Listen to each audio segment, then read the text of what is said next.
రాష్ట్ర విభజన జరిగి దశాబ్దం దాటిన ఆంధ్రప్రదేశ్, తెలంగాణ మధ్య ఆస్తుల పంపకాల వివాదాలు ఇంకా కొనసాగుతూనే ఉన్నాయి. తాజాగా తెలుగు అకాడమీకి సంబంధించిన నిధుల అంశం మరోసారి తెరపైకి వచ్చింది. రాష్ట్ర విభజన ఒప్పందం ప్రకారం ఆంధ్రప్రదేశ్ తెలుగు అకాడమీకి రావాల్సిన వాటా నిధులను తెలంగాణ ప్రభుత్వం వెంటనే విడుదల చేయాలని ఏపీ తెలుగు సంస్కృత academy chairman RD Wilson demand చేశారు.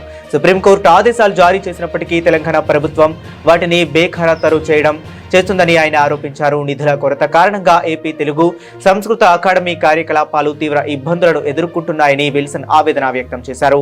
ఈ విషయంపై ఇప్పటికే రాష్ట్ర ఆర్థిక మంత్రి పయ్యావుల కేశవ్కు సమగ్ర శిక్ష అధికారులకు లేఖలు రాసినట్లు గుర్తు చేశారు. మరోవైపు ఏపీ ఇంటర్మీడియట్ పాఠ్య పుస్తకాల ముద్రణకు సంబంధించి రావాల్సిన 50 కోట్ల బకాయిలను కూడా ప్రభుత్వం వెంటనే విడుదల చేయాలని ఆయన కోరారు.